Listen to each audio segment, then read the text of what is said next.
ईमान में रखे।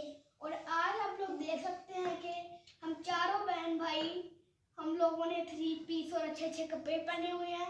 और अब सवाल पैदा होता है कि हमने ये कपड़े क्यों पहने हैं। तो इसलिए हमने ये कपड़े हम लोग आज शादी पे जा रहे हैं।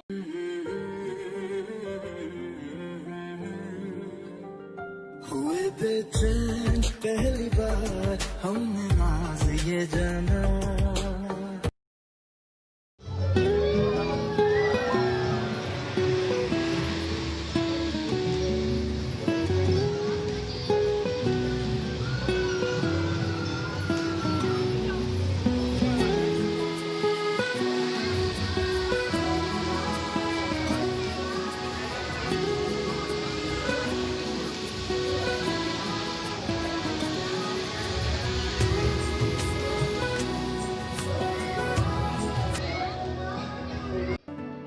कच्ची डोरियों